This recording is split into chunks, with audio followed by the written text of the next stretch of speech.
I'm not superstitious, but I'm a little stitious. Ladies, gentlemen, and variations thereupon. This is modern escapism.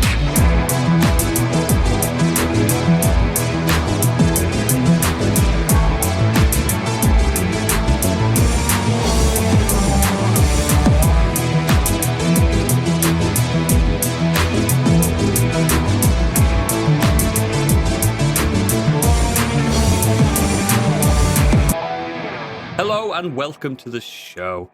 It is September, and it is the month of reviews. My name is Oodles, and joining me this week, we've got Biggie. Oi, oi. We have also got Candy. Hello. This is an audio podcast as well, mate. Can't show off your watch on an audio podcast. Also watch us on YouTube. Yeah, that's true. We also have Gadget. I'll read. And the effervescent Stig. Somebody hasn't done a script. Not done a script, but Hello. Everyone's here. Everyone's here tonight. Look at this. It's a rarity I don't like these you. days. I don't like you not doing a script. It doesn't sound as natural. Does it not, mate? Sorry. Just ad-libbing doesn't sound as natural as a script that I planned weeks ago. That's a real weird thing to say, but it sounds so much more natural when you just... The funny thing is, When I you don't mix- usually do a script for the Nexus episodes because it's a full month for Nexus that we're going to be doing. Maybe I'll just pop some scripts in and see which I would, sounds natural 'cause- and which doesn't. Well, that time you were just like, that one's Candy, that one's Stig. Sometimes, and I have done this historically, the avid listener will know, every so often, every 6 months or so, I'll just name you. That's just in case someone's new to that one episode. Imagine that. It's always nice, because I do listen to some bullshit. podcasts, and I'm joined by this person, and it's just normal. Then the hijinks ensue. I don't always like to berate you too much, guys. Plus, I'm not as poorly this week, and I feel good. I feel strong. Good. Cause Good. how did it sound last episode? But you were How did it dying. sound? Yeah, intro is like... You peaked I'm at not one point 100%, and then went but- rapidly downhill again. Oh god. Oh god. It's so But far yeah. downhill, like you turned into a Geordie man in the green room. Oh yeah, I fucked off, did I?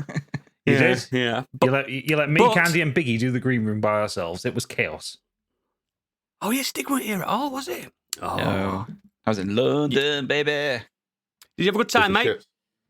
Yeah, great time. Yeah, wrestling Yeah? was mint. Good. I was like, thanks for reading that thing out last week, Biggie.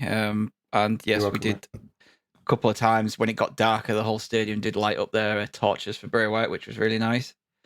Lovely that. But yeah, the event was amazing. Seats weren't great to start with, where we got. Mhm. Well, because it's in a stadium, they obviously have to put a Good canopy up nosebleeds. over the. No, we were kind of like halfway up, but because there's no roof, they have to put a canopy up. And to do that, obviously, and have all the lighting and everything, they have to have these big metal girders on each corner of the ring. And Yeah, we yeah, were of just course. looking right at this, so right into bang of the ring, in the middle of the ring. That's all we could see. So I was like, I don't really want to spend the whole time just watching the screens. So we clocked a few seats, kind of same areas we were. Yeah. Further down. No one turned up after 2 matches, so we just went and took them, and then had a perfect view looking down on it. So I do that everywhere. I do that cinema anywhere. Yeah, I've I always, just hoping to clocked see it it, after yeah, and I was one. like, no one sat there yet. It's like, if there's no one sat there in 2 matches, because some people turn up late. Yeah. So I was like, if no one sat there after 2 matches, we're going over there, and it was just so much. You could see the stage, the entrance way, like everything was so much better. So yeah, but there was a lot of shit that happened after it outside of the ring, which we're going to cover a little bit in the news. Oh, intriguing. Yes. Candy, you've got a new child with you, haven't you? I have a new child with me. Yeah, on your wrist. Oh, yes, sorry. I forgot to mention I've got my new little Starfield accompaniment here. I've got a Starfield smartwatch, which came with the By the way- with this. Before we go on, does anyone know how far the moon is away from us right now? I can tell you, actually. I can tell you right Good now. question. Bear with. No Hang on a way. minute. I can tell you that we are exactly 374,287 kilometres away. Can do it in miles. Thank you. I'm blown away. No, kilometres. Kilometres only. Does it have to be kilometers? Yes. Okay. I can That's do smart so then, much. I isn't can it? do so much. I was just saying before we started recording. I've It's not got. very good if it can't do miles. Nope. Well, I it agree, maybe Stick. can. I haven't looked. There'll probably be a So patch I've got for an accelerometer, a pressure gauge. Stop bullying me. I want to tell you what's going on. Stop bullying. I got loads of stuff. I got a barometer. The pressure is Oh, God. 1021 right now.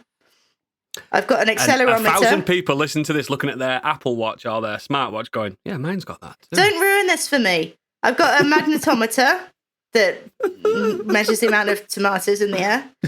Nope. And Nope. Nope. That's not what it temperature. does. So now, if I never ever need to find out those things, I know it's just there. It's on my wrist, and it's Big ever such a question. small thing. Look at that. It's not small. You'd never Looks know like it was there. It looks like something from Beyblade. Morphin time. What's the what's the yeah? It's Marvin time. What's the battery life on that?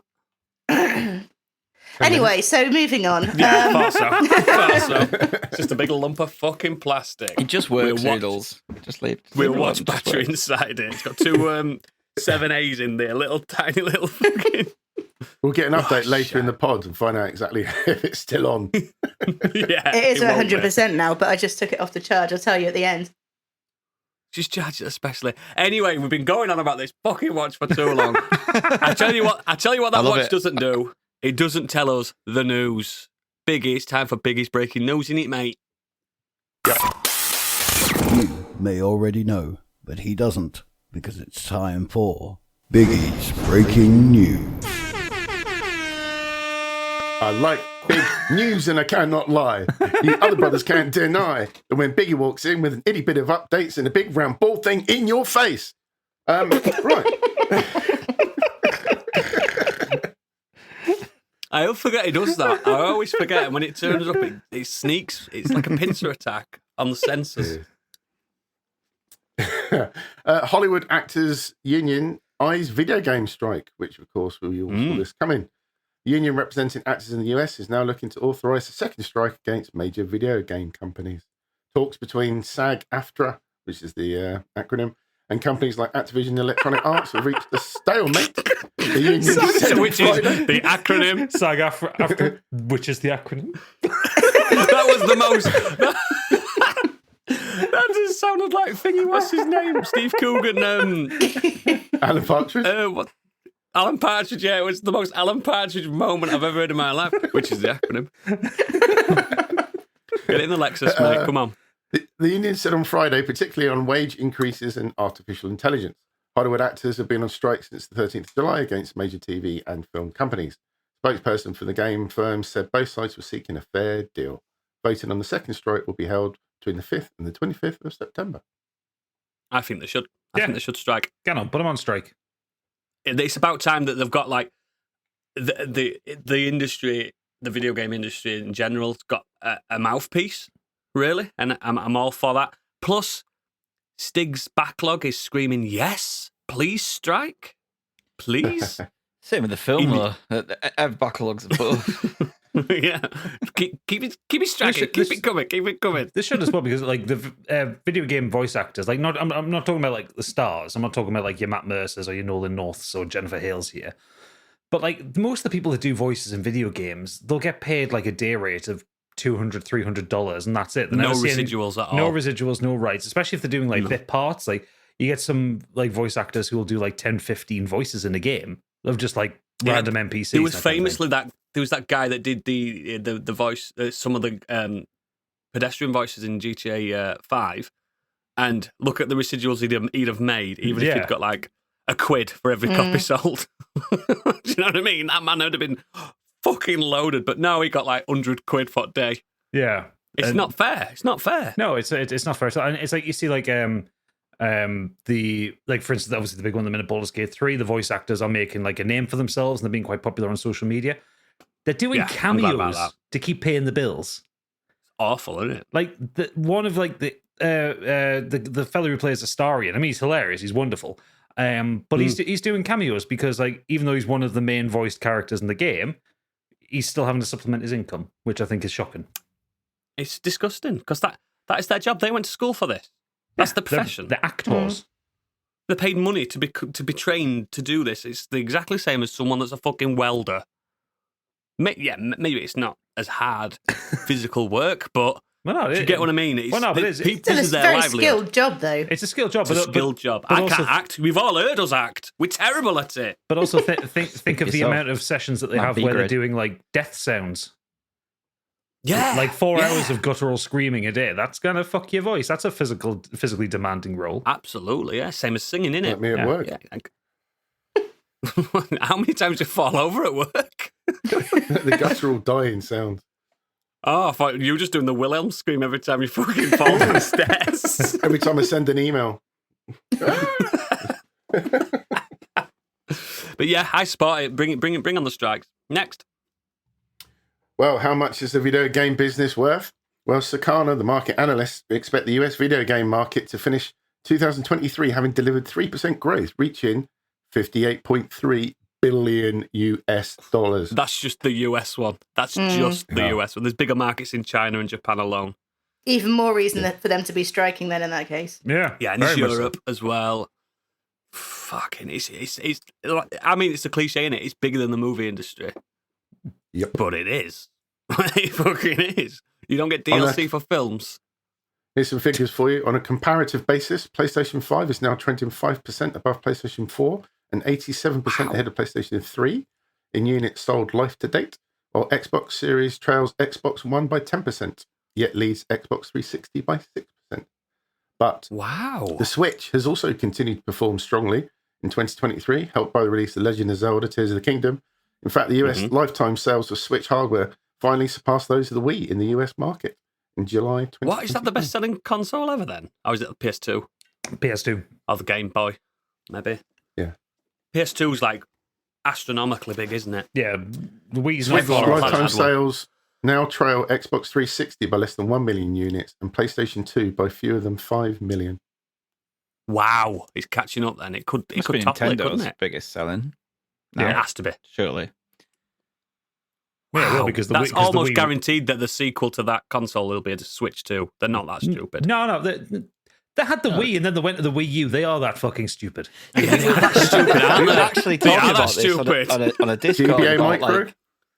like, what they would call it, and I was like, well, they have to call it the Switch 2 because there's some as good as like the Super Nintendo Switch sounds good, you know, Yeah. from the NES to the SNES, from the Switch to the It's Super not the same, is it? It will confuse people. There'll be a Wii U situation. You literally just have to call it Switch 2. This is the next Switch because Yep. otherwise people look at it and go, well, that's a Super Nintendo Switch is just a variation on like Yeah, it's just a OLED bigger one. or light. Yeah. Switch so 2. Just has to be Switch 2. Just and have they to can go do Switcheroo. Switch 2. two clicks Yeah. on their marketing. Unless it's something completely different and they give it a new name. Which Like, would be a 'cause obviously- stupid thing as well. Yeah, exactly. Just Switch 2 is the I have no qualms in saying, yeah, I'm off to buy a Switch 2. yeah. There's nothing Switch in that harder. that makes me feel minging or anything like that. Like the Xbox, as much as I loved the 360 when it went to Xbox One, Xbox One S, Xbox One X, Xbox Series, that is the worst naming convention They in are gaming. 100% 100%. horrendous. And the only reason they called it the 360 is because they didn't want to call it the Xbox 2 because the PS3 was coming out. Mm. Yeah, Yeah, It's- the but one the that's- 360, the 360 kind of sounded quite cool. It was cool, wasn't it? I Yeah. have no But idea why. but, Xbox like, you could One. just say, Xbox. you know, Remember when that came out? The Xbox One. yeah, everyone Oh, knows when you God. say the 360. Everyone knows what it is. So Yeah. it worked. Fantastic But- console. To then go from that to the third Xbox being called Xbox One, I was like, but not the Xbox, not the Xbox One, but the Xbox One. Okay. Xbox One X. Oh, Xbox One X Project Scorpio. Remember that one? Yeah. yeah. Fucking joke. But yeah. It's just a massive, massive industry. Can't ignore it. Next. Well, speaking of Xbox, they've hired Mina Sato Kato as Director for Partnerships in Japan, responsible for leading partnerships worldwide for Japanese publishers at Xbox. She previously had 8 years plus of leading roles at Sony Interactive Entertainment, PlayStation Japan. Stig off. It's gone. We've lost it. It's your pronunciations, mate. They're so good. I do try. We know. Yeah, Okay, that's next. cool. That's good. No. I've got that. That's good. One way to get someone like me over to a platform that I don't have is to get more Eastern games that are there. They're doing a really good job at that at the moment because I keep looking over going, huh. They got the games I like. So I keep looking over, and then I keep hovering over that.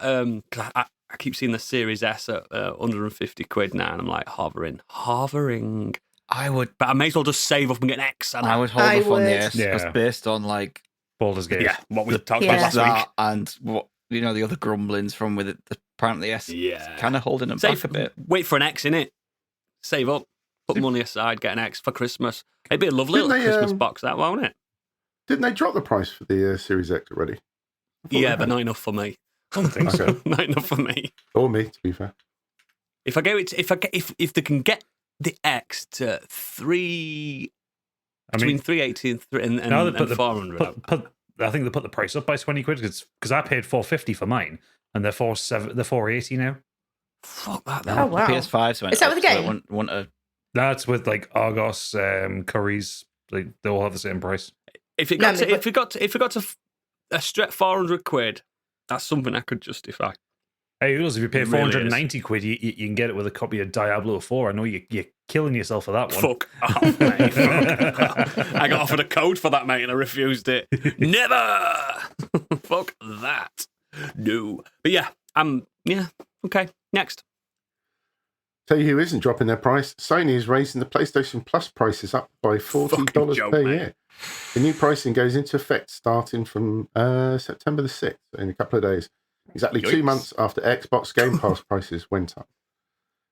So Yeah, but for Xbox Essential, Game Pass is you're a going to better be paying value property.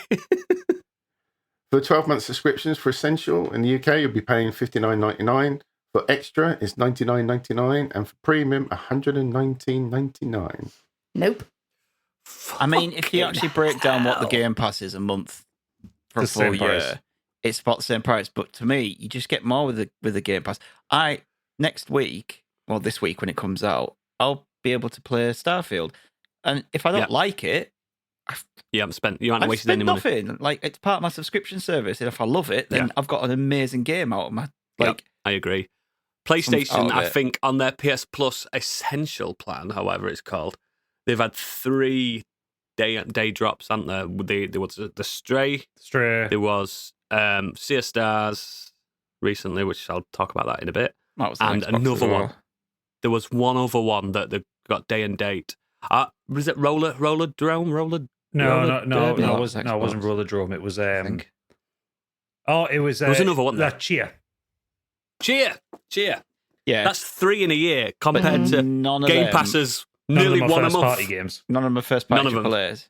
Yeah, No, and Stray was like exactly. 25 quid to buy. The thing is, PlayStation just doesn't need to it doesn't need to compete with Xbox not scared, in terms is it? of no. I mean, it's got enough first. It's got the titles. That's where its strengths lie. Xbox needs to provide something like that, and that's where it's great for consumers that they're kind of competing. But yeah, PlayStation just don't even need to do a subscription service at the They moment. just don't give a fuck, do they? They just don't Well, give a fuck. They don't, because as soon as they announced the prices, they also released this month's September games, and they are the rebooted Saints Row, which is now from a defunct developer, Yeah, a dead dev. a poorly reviewed Generation Zero, and the often criticised MMO Black Desert.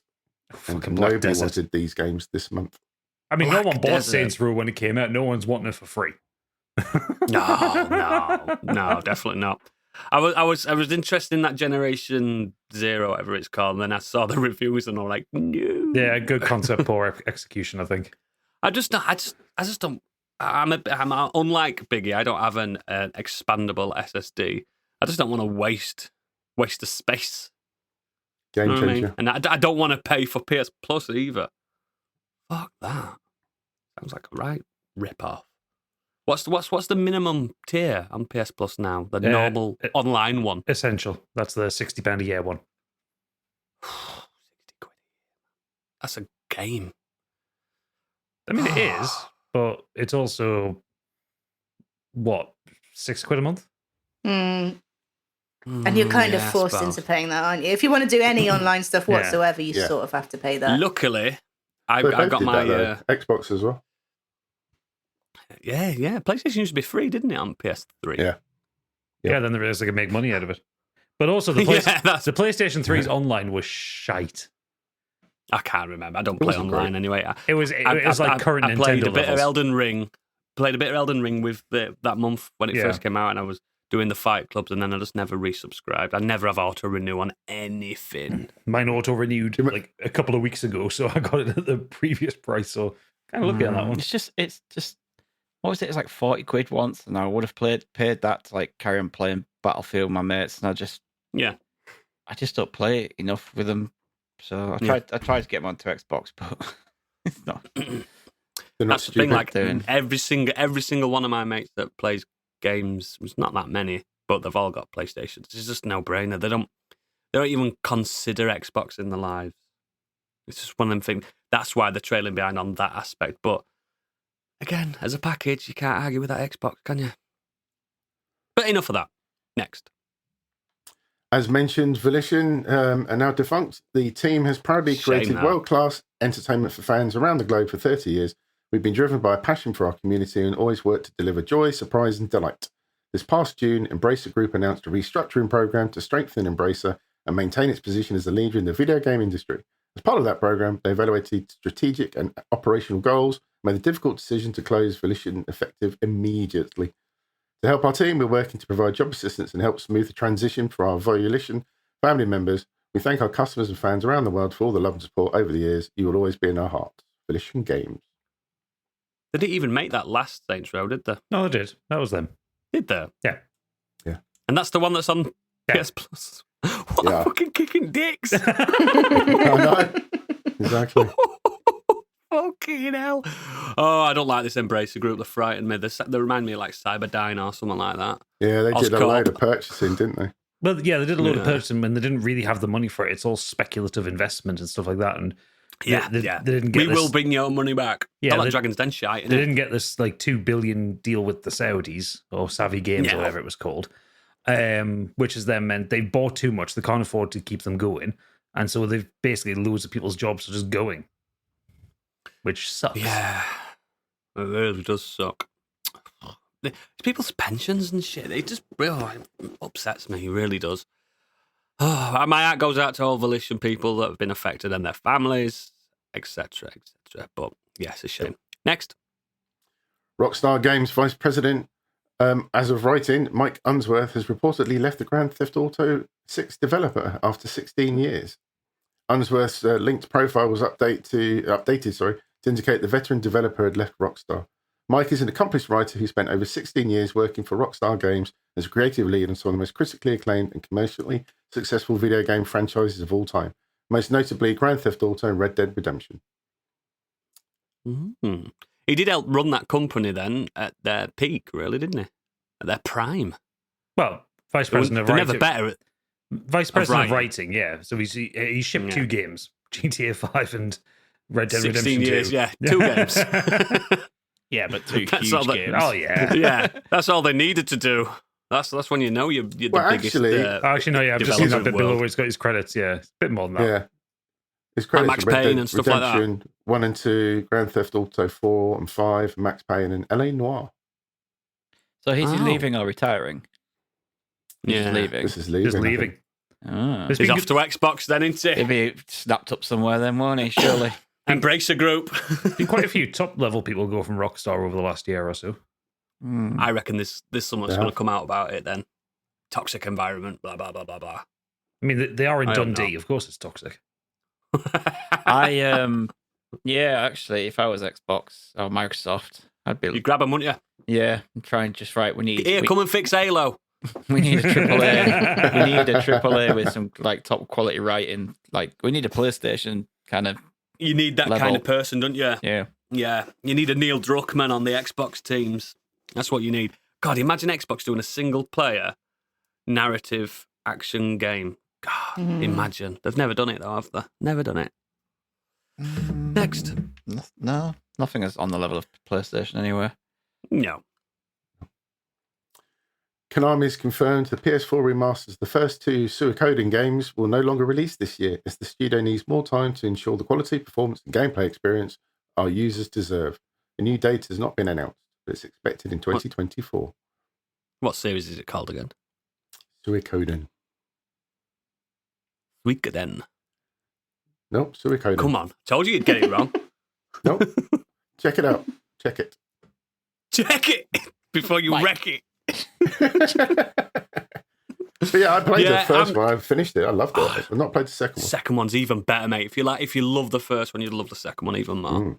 It just you know, when if it ain't broke, don't fix it, but make it a little bit better. It's one of those. It's fantastic. But I'll wait. I'm in no worry. This fucking everything's out. Exactly. Don't need another. Yeah. I'll wait. You said January. They just said next year. No, it just says 2024. Yeah, that's fine.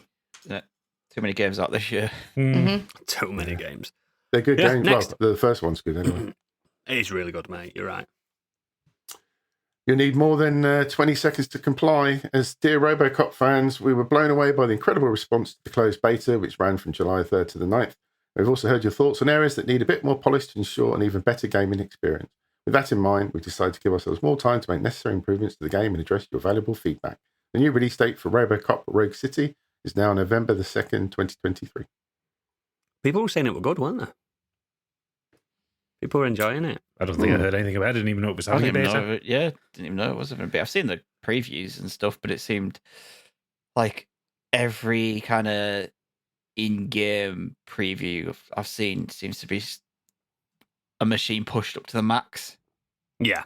And so I can't really get a good read on what it's actually going to look like. But apparently, It's not a massive pushback, though, for dates, is it?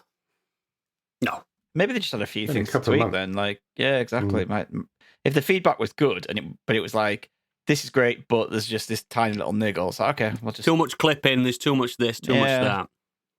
Yeah, by all accounts, I watched a YouTuber talking about it. He was in one of the betas and he was like, it's fucking good. You know what I mean? It's like, no longer do we live in an age where film tie-ins are shite. They're just not. You can get good shit. You know what I mean? Think of like Spider-Man. I know it's based on a comic book, but they're heavily based on the films and stuff, aren't they? So I guess we'll be looking forward to that Avatar game when it comes out in December. No, it's not like the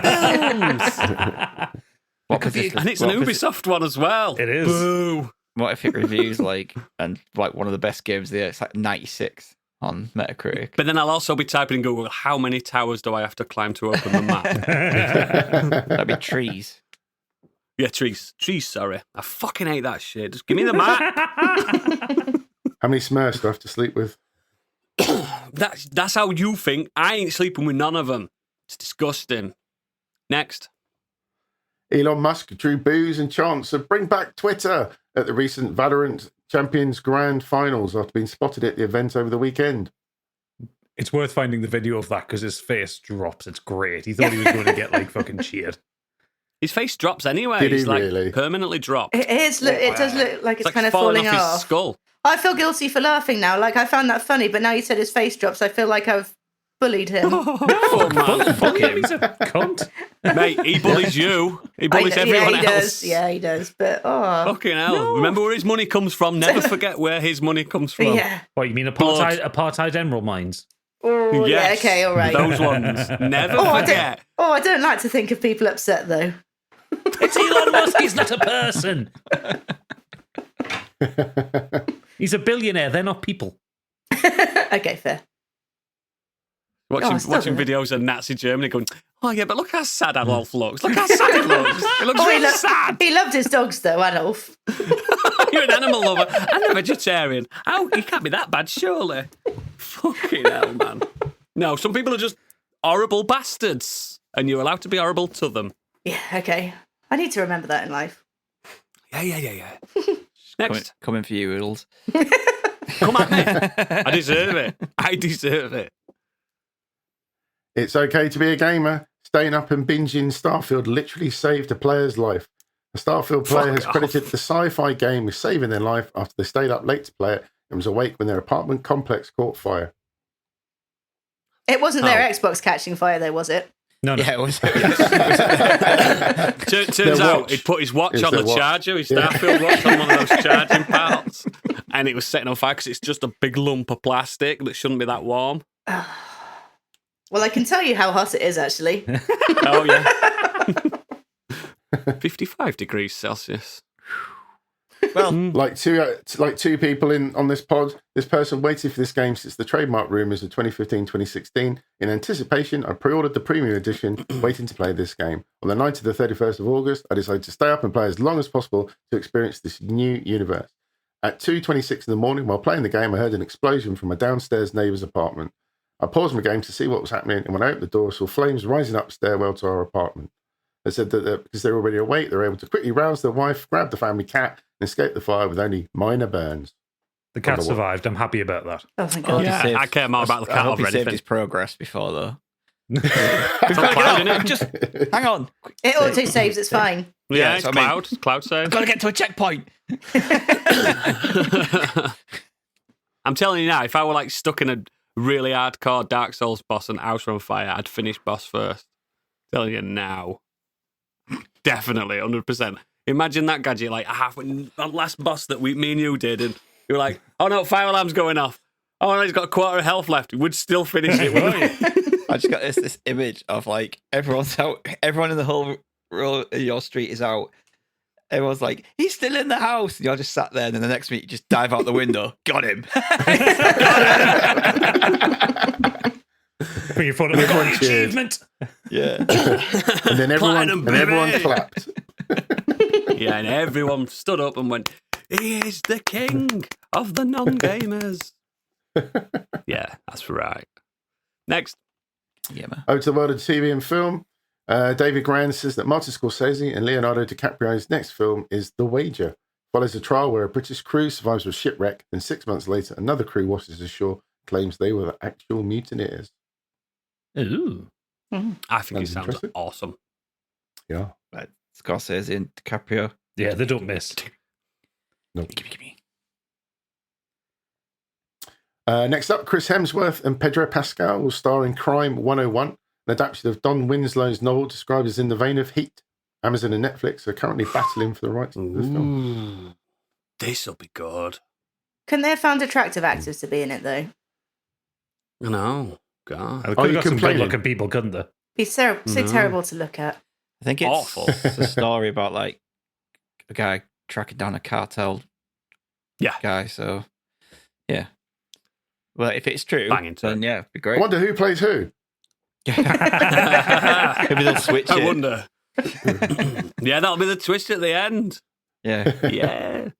You thought the Latinx was going to be the guy. No, you were wrong. It's the white Chris- Australian man. Unless Chris Hemsworth is putting on a really dodgy Mexican accent through it. He's actually Brazilian. He's just a really, really pale one. Got a massive sombrero or something. Big handlebar moustache. this burrito. You have to take it one extra step, one extra level, don't you? Just one. Bing. There's a here for line. it. He I'm likes here to for spit over it. Next. Killers of the Flower Moon will no longer have a limited release on October the 6th and will instead release worldwide on October the 20th, and it will also be available in IMAX. I am thinking about going to Excellent. the cinema to see this. It's a 4-hour one, though, Hoodles. Yeah, but I That's a did sick- Oppenheimer all right. Is it I 4 know hours? that's a sick shit film for you. Yeah, I thought it was only 3.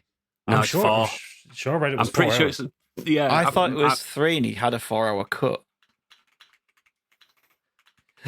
3 hours 26. Woo! That includes, Split the difference.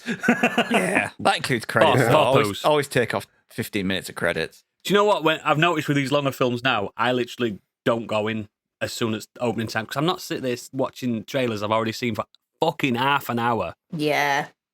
I just don't do it the anymore. trailers in this. Yes, but you can see them online. I mean, I like the trailers. Doesn't matter. But if you've like I went to the cinema like 4 times in the space of 3 weeks, seeing trailers. Yeah, exactly. Kind of Yeah, you that's go in the at the last loses its luster second. at that point. I don't go You've got a as ticket often as anyway. You've got your seat. No one's nicking it. And if they do, you do that awkward English thing. I'm sorry, but you're sat in my seat. Why are we apologising when someone's sat in our seat? I'd be like, fuck off. Ticket. My seat. Then they stand up and they're 6'5" and then kick fuck out at me. But And then you ask them to save it for you while you go for a shit. sit back here, please, mate. Keep it warm. Yeah, good. I mean, just in general, it's good. Like having a proper cinema release. So, I mean, it's all. I'm planning on going stuff to in it, 6. I think I'd like to say since, I think I've seen all these big hits in cinema, even re-releases. So I'm bang up for it. Bang up for it. And this is, judging from the trailer, it's quite different for him. So I'm into it. Into it. Next. Few quickies. An animated Lego Jurassic Park special is coming soon to Peacock. You reckon it's going to be the Nice. second best Jurassic Park film? Probably. Probably, I'm yeah. up for it.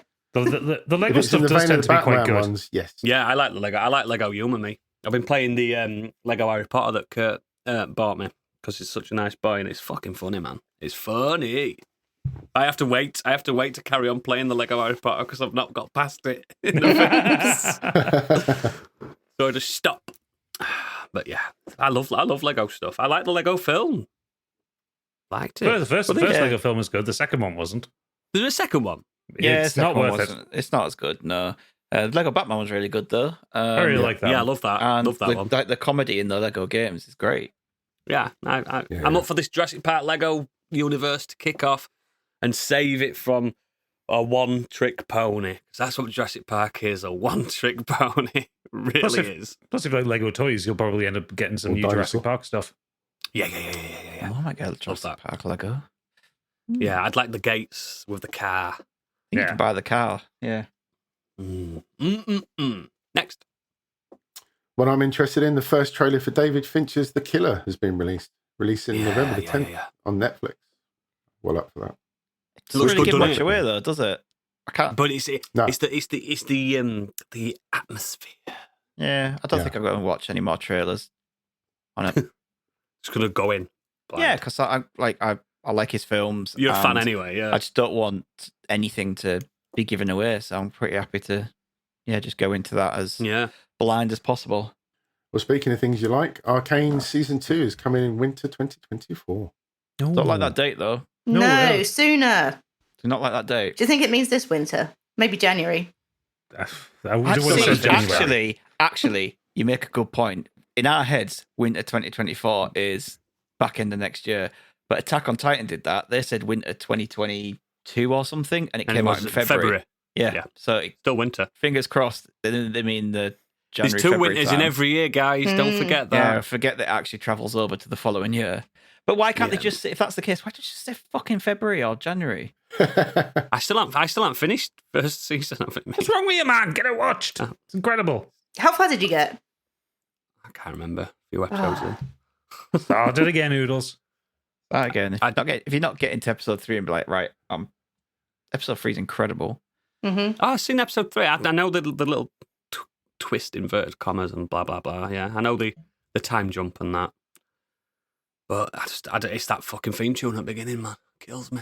Skip it. You can skip it. Oh, kills me. Would you say it's your enemy? No, shut up. Weirdly Next. enough, it actually works for that show. It No, does. no, it don't. It does. You could put Limp Bizkit brace on yourself, something, it'd Gadget. work. How I Met Your Father has been cancelled after 2 seasons at Hulu. Well, they're up Variety to 2 has seasons. confirmed. You'll never find out how she met their father. I didn't want to know. But how wouldn't you not know when we know how we met the mother in the last one? different family. It's just same concept, Oh, as right. just gender swapped. Here's a tale for you guys. Here's how I met your father. We know, Mum. He's told us. Told us the exact same story. Yeah, not the same family. Also, the Because mother dies. it can't be the same story because she's dead. Oh, yeah, he did tell me that she died. Yeah. I'm thinking of Gadget's continuity. Yeah, Slightly it's different, weren't it? It was slightly different. Yeah, no, it was utterly shite. It was always destined to never get past a few series. And it was once because it was obviously the spin-off of it. You know, you had a token cameo from Neil Patrick Harris in it, and I do like him though. he's good, but he's pointless in it. He's in it for like 2 episodes and then fucks off again. He's usually pointless in everything he does, but he's still usually good. Yeah. I like Neil Patrick Harris, especially when he's on stage. Yeah, no, Love that. I think the problem I is think- as well, so it just wasn't funny. I think Cobby Smulders was in an episode as well. Probably. I think all the cast like walked on and walked off at some point. Did How I Met Your Mother start when people were still watching normal telly? Yeah. 'Cause I think that's a big aspect of And it. and it was syndicated 22 to 24 episodes a season thing. This is what I mean. That's And a big aspect of it. It 2005. So yeah, it started a year after Friends finished, and it was kind of billed Perfect as like timing. it was billed as like the anti-Friends because it was a bit ruder, and they hung out at a bar and at a coffee shop and stuff like that. And Did no one put a turkey on their head like Mr. Bean? No. Comedy. I mean, they did do some stupid shit like that. you need that daft episode. You always need a daft episode. But yeah, that's probably why, because it was on normal telly when people were watching. Is E4? E4? E4, yeah. Oh, it was on E4. Yeah, all like the constant time. rotation. And it's perfect for that, isn't it? That and why- Scrubs just went. It was just that and Scrubs for years. When that wasn't on, Scrubs was on, and then when Scrubs was on, Hollyoaks. that was on. Yeah, that's why. And people have got that much choice now. Like, I'm not watching How I Met Your Father. Fuck that. Boring. Next. Statement from All Elite Wrestling and Tony Khan. All Elite Wrestling has terminated the wrestler and employment agreements between Phillip Brooks, also known as CM Punk, and AEW with cause effect immediately. Termination was confirmed today by Tony Khan, CEO and General Manager and Head of Creative of AEW. Termination follows a week-long internal investigation after an incident occurring backstage at AEW, all in London on Sunday, August the 27th. Following the investigation, the AEW Discipline Committee met later, convened outside legal counsel before making a unanimous recommendation to Khan that CM Punk will be terminated with cause. Khan offered the following statement. Phil played an important role within AEW and thank him for his contributions. Termination of his AEW contracts with cause is ultimately my decision of mine alone. Of course, I wish I didn't have to share this news, and it may come as a disappointment to many of our fans. Nevertheless, I'm making the decision in the best interests of many amazing people who make AEW possible every week. Our talent, staff, venue operators, and many others whose efforts are unsung but essential to bringing our fans great shows on television and at arenas and stadiums throughout the world. Right. So, what did this young man do, Stig? If it's airable. Young man, he's like 40, 44. Oh. So yeah, do you remember about a year ago? I actually talked about this and how excited I was for him to come back to wrestling. Because I remember Yes. he said he came back in AEW and like you almost like teared up or something when his music It came was on. He walked on the amazing. stage. Is this the man that went to UFC? Yeah. Yeah, I know who he is. He's So- not a young man either. No, so yeah, like he was one of the people that pulled me back into wrestling. Like his character and his storyline at one point, like, Dynamic. was amazing, and it was the same for a lot of people. So he come back to AEW and I was like, this is great. And then he had this storyline with one of his rivals was Hangman Adam Page, and in a promo, Adam Page said something personal, but no one else seemed to pick up on this. Genuinely, it just seemed to be it was a line that he said on TV that apparently he shouldn't have said. What was the line? I don't even remember. No, so it's proper Even the podcasts I listened to didn't even pick up on it, and they're people who breathe and sleep and eat wrestling. You know what I mean? Like they didn't even pick up on it. Wow. And then he won the title, and then they have press conferences after every pay-per-view, and he fucking went off on one. Like No way. absolutely went off Out on of one. character. Out of character, just went off on one on Hangman, on the EVPs of the company, and Tony Khan just sat there like a absolute wuss, just letting him do this. And is he the Vince McMahon of this company? Pretty much, yeah. Well, yeah, he is. He owns the company. But he's not And a it monster. caused a massive fight backstage with Wow. the people he was talking about and badmouthing at this press conference. There was a massive fight and argument, and they all got suspended. CM Punk also got injured anyway, so he got suspended, and he was doing his time out with his injury.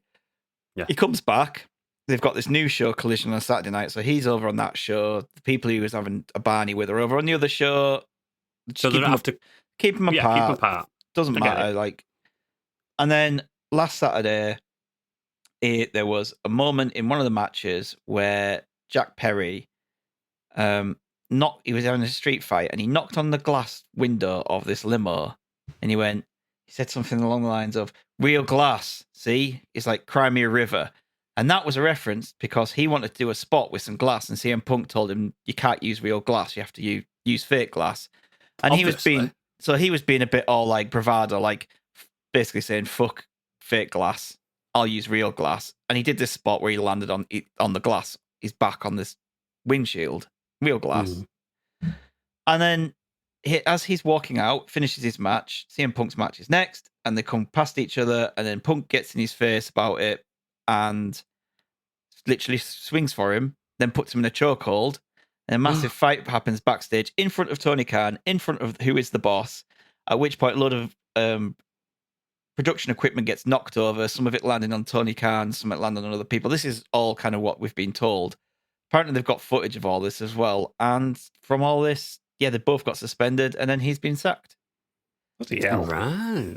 Maybe he was just in general as well. Just this might have been the final straw, and this Tony guy's gone. I've given you enough fucking warnings, and this has just gone overboard. I've been hurt. People have been hurt. You're ruining the brand. You've got to go. Yeah, that's Or is it exactly all what fake? it is. Because It's this not isn't fake, though, is it? It can't be fake. It can't be fake. It's This not isn't fake. He's actually been sacked. Yeah. So, it's because CM Punk is just a fucking crybaby, and he's just kind of ruining his legacy a little bit with some of the fans who, like myself, were so excited to see him come back. Did you run home and pull your posters down? And this was after he'd no, because I kind of turned on him after the first incident. Oh, right. Fair enough. But I mean, he left WWE because he walked out on them. He didn't end his contract or anything? Didn't end his contract. He Ooh, that's didn't bad. like the booking decisions, and he walked out on them. It's not up to him. Yeah. It's not So- The Rock. So that's basically him out of wrestling then. If he's pissed Yeah. off the WWE and pissed off AEW, then there's no one for him to work for. It basically, Can't he it's go to these Japanese wrestling places? No, they won't have him. They won't have him. If you try anything like that in Japan, they'd knock the fucking shit out. Yeah, of him. they don't give a shit, them, do they? They will No. they will break fuck out you. But you just can't do this, and people trying to justify it. It's like this isn't the 70s and 80s anymore, where the boys sort their own problems out. You physically assaulted your colleague in front of your boss. Yeah, Like, you get sacked for that. Doesn't matter if your job is to go out there and do fake player fighting, acrobatic stuntman shit. Backstage, that is not the show. And if you assault somebody, You're supposed to be turned off, aren't you, backstage when Yeah. cameras aren't rolling? but he just can't take any criticism. He'll go out there and he'll make his snide little comments himself. But when anyone else But with does someone it, else. no, I'm not allowed to do that. And he just kicks up a fuss and he's just ruined So this it other all. guy, you reckon, is going to come back as normal then? Yeah, he'll just come back, I think. He said a little stupid thing on TV, and he said apparently... You know what's going to be good? That's to going get to boost heel his heat. career massively. He's going to get bigger off it. Probably. He's He a really bad guy, is. so even if the crowd start booing him, he'll just play up He'll on love it, won't he? Be like, yeah. But yeah, it was just after they have this huge event last week, 81,000 people in Wembley, the biggest wrestling show, like one of the biggest wrestling shows ever. And everyone came out talking about it was CM Punk. And I being an saw arsehole that again. I saw that attractive lady win the world title. She was Paige. pretty. Yeah, she's pretty. And talented. Extremely talented. Is that her from that film?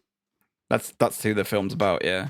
Yeah, she's nice. Or She's- Soraya is actually her name. It's, whatever she's called. Yeah. Talented and beautiful. But yeah, But it it's was a shame. It's a just shame, isn't it? Yeah. Because You're used to it though. You should, as a football fan, there's always the politics after an amazing game, isn't there? You always hear these. Yeah, it's usually All the this fans shit. kicking the shit out of each other, though. Yeah, but you do hear it Or sometimes, horses. especially Or big horses. flight clubs, big top clubs.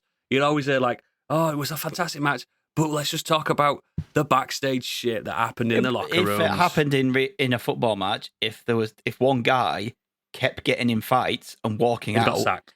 yeah, what's the common denominator there? Yeah, exactly. That one right, person. exactly. It all keeps happening around him, and yet he blames Yeah. everyone else. He'll come out in the next few weeks, and it'll all be everyone else's fault. There'll be a book, and try and sell his book. This is Yeah. what really happened, the CM Punk story. But sounds to me like good riddance. Yeah, just be honest. It's just See you, Good mate. title for his life story, Deadbeat Punk. Hey. it's a shame, and he's just kind of ruined his kind of legacy with a lot of people. Never mind. Yeah. Any more, mate? Only the weird world where, but I think Candy needs to sit down, which she is, and having a sip of her drink. She's not ready for this, I think. Oh, I Lord. was also put this one in because there's a part of it that I knew that would make Goodles laugh so hard. Yes, let's go. Are you ready, Candy? I'm not sure. Go. A notorious street performer, once known for flying into anti-Semitic rants whilst dressed as Elmo in Times Square, is terrorizing Santa Cruz terrorists in a Cookie Monster costume, cops have said. Adam Sandler, 59, Oh, pulled no. the Sesame Street switcheroo before hustling for tips at the city's scenic wharf, where he's been yelling obscenities and taunting visitors, police told the San Francisco Gate. Cops have warned folks not to engage with the costumed creep after receiving reports that he's been frightening people by shouting at them and spouting angry conspiracy theories. Sandler became a much buzzed about Big Apple villain in September 2012 when he was arrested for going on a wild Jew-hating rant at the crossroads of the world. Crossroads of the world. He pleaded guilty to disorderly conduct and was dubbed Evil Elmo. I love this next one. He was sentenced to a year behind bars in 2013 for the equally bonkers crime of trying to extort $2 from the Girl Scouts in Manhattan before eventually heading out west and changing his Muppet identity, according to the outlet. Cali cops are warning people to avoid the creepy Cookie Monster at all costs. Wow, that's a sentence. Steer clear from him, Santa Cruz police spokesperson Joyce Blaschke told Cron 4, whatever the fuck that is. We're getting calls from people who say... KRON4, it's a radio station. Yeah, but still, Cron 4. Coming in your He's ears. creepy. Based on his history, that's an acronym, we advised the public not to engage with this individual. She said, adding he had not been arrested for a crime linked to the alleged harassment.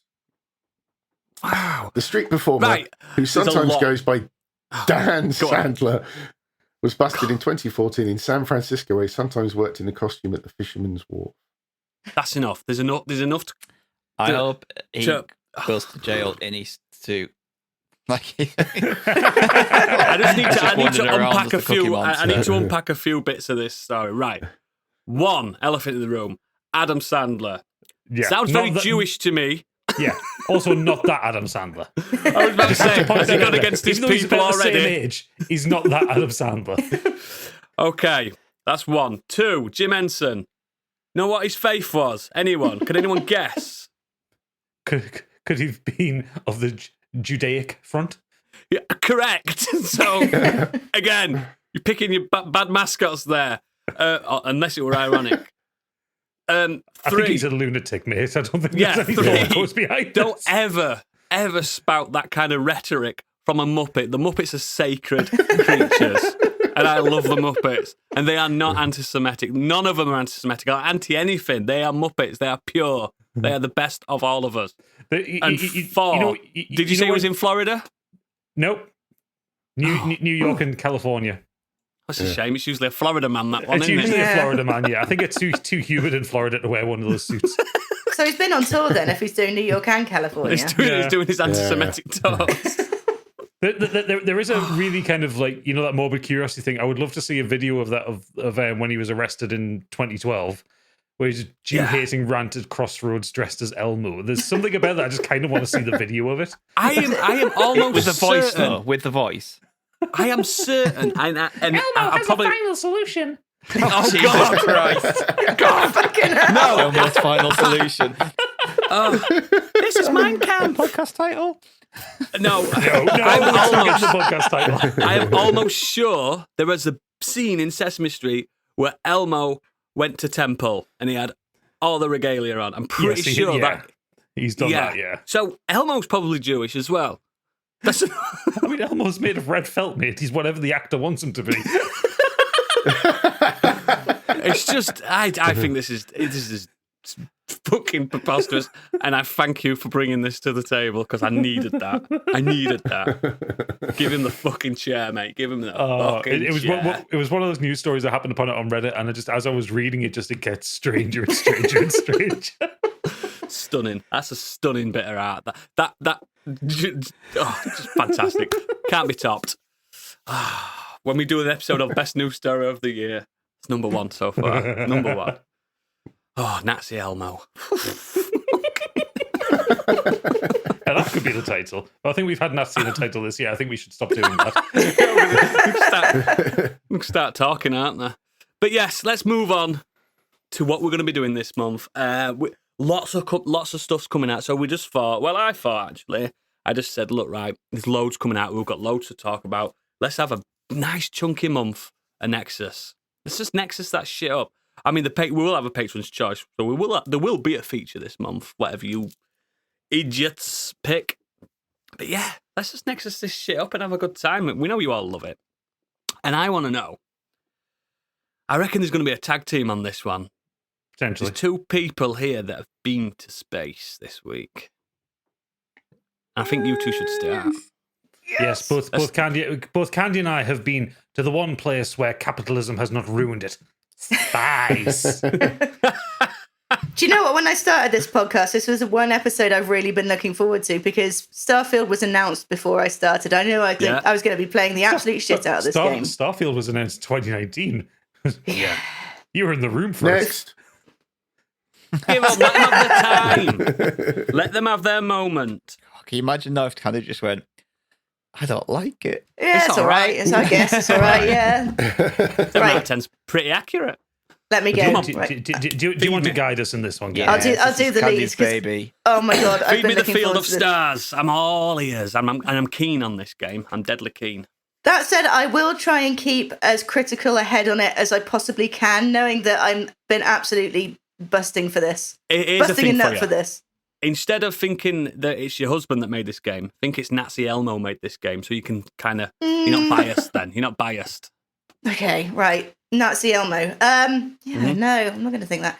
So you start off, and the intro is you've been sent on a mining mission, and you're a rookie. And during this mission, you stumble across an anomaly. You touch the anomaly, and you see all kinds of crazy, wackety shit. And you have about 15, 20 minutes of gameplay. This happens, and then you get to the character creator. Is this the mine bit? I've seen this bit. Yeah. When I watched Yeah, the so 40 this minutes is preview. non-spoilery, so that's all out I in the did really open. like that image when he touched the rock and all space and time, and then you saw like a tesseract, didn't you? Yep. Yeah. It looked fucking badass. That. So that's the intro to the game. You create your character. You step out in the middle of you get sort of ambushed by a bunch of essentially space pirates. God, And- bloody pirates.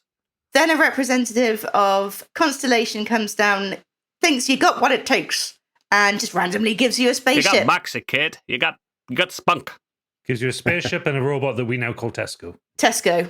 And There's a robot called Tesco in No, it. he's called Vasco, but Costco or something, isn't Tesco's it? better. Yeah. Tesco's better. Costco. Costco. And off you go into space. And my initial impressions would be, I've got maybe sort of 8 hours good gaming time into it. Initial impressions, it's a Bethesda game through and through. It's Fallout This is what you wanted. which is exactly what the doctor ordered. It's Fallout in space. I've got to a point in the game now where I've just realised how overwhelmingly huge it is. Like, it was advertised as being huge.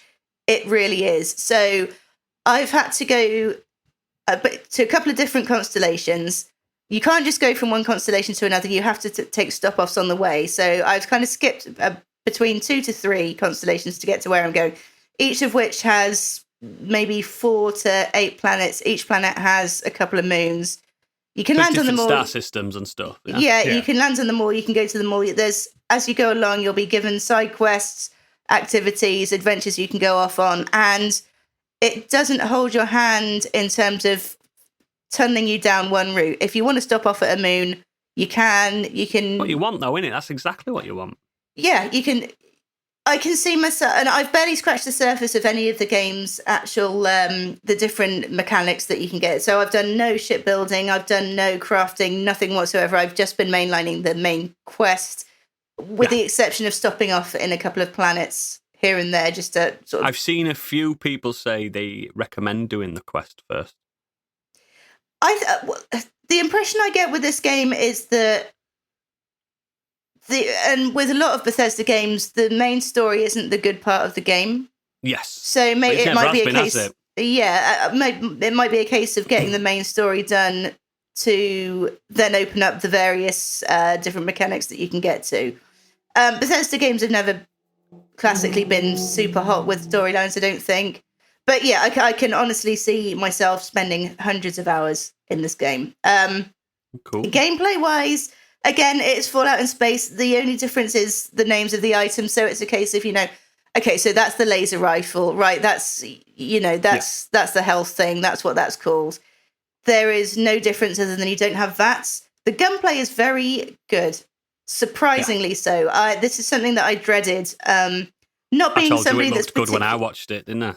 Yeah, and I'm not somebody that's particularly great at first-person shooters, which it was a bit of a worry. Like, I always kind of relied on VATS, but I haven't found it too bad yet because there's always a way around what you need to do rather than going guns blazing. You can set a couple of traps or you can try and talk your way out of it. I like the VATS system in Fallout. Do you think it's missing from this, or is it okay not having it? So far, I haven't missed it. It's weird it not being there. It's weird it not being there, but at the same time, the gunplay is so much better. I don't think it's going to be an issue. And then again, you do have the options to kind of maybe take certain routes around what you need to do. Plus the snap to aim is pretty generous. I like a snap to aim. It is quite forgiving. And I've got it on normal mode as well. I don't have it on easy, and I'm not having to... I mean, it's challenging, but not... For somebody that's not good at first-person shooters, it's not too bad. That's good. But I haven't found any bugs yet. I haven't come across any major bugs. Mothram Deer has. I've seen a few online, but it always seems to be people that are playing on underpowered PCs. She's playing on an Xbox. So, and this was just a case of an enemy clipping through a bit of scenery, which wasn't a huge issue, but it's still something that should not be there. My frame rate has dipped a little bit as well. I was that. He can't believe there's no bugs. It's got to stick. Yeah. we lost Stig for a minute there. My frame rate has dropped a little bit. So it runs 30 frames per second rather than 60 frames per second. That was general knowledge. I have noticed a few dips and a few stutters, which is not particularly great. First week. It's not even technically the first week. Mate. It's not officially open. It's not officially been released charm, yet. though, isn't it? It's part of the charm, and it's not charm. It's not a game-breaking issue kind of thing. You've got load screens. They're not particularly. They're not too intrusive. There is no, and I think you mentioned this on Discord, Oodles. There's no map. So going out into the wilds of space, it really does feel like you're the kind of the first person to be exploring there in some moons. I think I'm also the only person online that thinks that's a good idea. It's an interesting choice. Because they've clearly had that. They had the choice, and they've done this artistically and gone, no map. To me, that means I'm going to explore more and get lost more. That makes the game longer. Especially or they with couldn't some get of the maps to work. Nah, they know what. They know what they're doing. It's easy to do maps. a fucking map, mate. It's procedurally generated map, isn't it? It's just a map. But So not having it, I think it's brave. It is a case of going down, especially with the moons. It's a case of going down and seeing what you can see and running to that place. I think Bethesda hates moving vehicles, but I've found that I have been running over a bit of a barren wasteland for quite some time, sometimes just to see something in the distance I really want to see. But maybe that's by design. Space is big, mate. They don't even have the regular, the Bethesda games have the compass on the top, and it'll show you, Wow. It doesn't have that. It has something similar on your watch that you can see on the bottom left, but it's not right front and center like the compass normally is. I kind of like again. I think it's a brave choice. Yeah, it's not. It's not something that would put me off. Although with this you do have a scanner, and if you do start to get slightly lost, you can hit the scanner.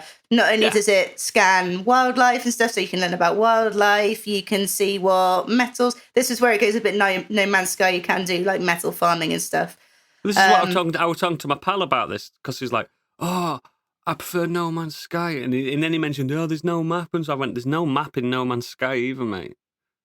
I mean, I can see the comparison. Isn't there? I went, no, there isn't one. And he's like, huh. So I think people are just like making excuse, or like, I don't know. Trying to find something to pick up. It's just a heads up display indicates things to look for, doesn't it? When you use your search. There's no map. Yeah. No. But I think like comparing it to No Man's Sky would be a bit of a disservice to it, not to cast any shadows on No Man's Sky. No Man's Sky's got no narrative fucking merit whatsoever. Yeah, I mean, it does have bits of No Man's Sky, but it has bits of Fallout, it has bits of all sorts. Yeah. The flying in space, this is something that surprised me a little bit. It both delighted me more than I expected, and I have found a little bit disappointing. So far, bear in mind, again, only about 8 hours in, maybe I just haven't got to it yet. I was hoping that there would be a little bit more manual flying in space, getting through asteroid fields, maybe a little bit more fighting enemy ships. I haven't found a lot of that so far. Doing the Kessel run. Yeah, there's been a bit of it. That just depends on the star system you go to. I've been in quite a few where it says like hostile activity near a planet, so you can go up there and you can go have a fight. I would like more of that, but then more manual flying as well to get from A to B. I've also had I've had a few random encounters in space as well.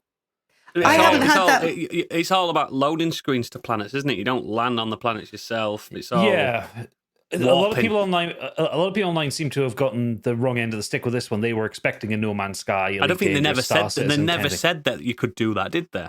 No, they actually specifically said you couldn't do that, and there's a reason for that. Yeah. The game engine doesn't support it. What the game engine does support is tracking every single fucking object in the game and leaving it in the right place. That's insane. Yeah. Like, for instance, I went to, when you get into Constellation, they give you a bedroom. Great. Yeah. I dropped some gear there because I was encumbered, because fuck encumbrance. I then went off on my merry way. I came back about 6 hours later, and they're in exactly the same spot I left them in. That's good. That's really good. It's the creation engine. It's rickety. It's held together by sticky tape, but it's good at doing that shit. Yeah. You can't argue There with is that a lot at of all. encumbrance as well. There's a lot of cucumbers in this game, but the way they I've just had to push some points into strength. I've done a couple, but actually it's stronger, more of a guys. gameplay mechanic as well, because if you're encumbered, it's not a case of you start to like slow down and you can't fast travel.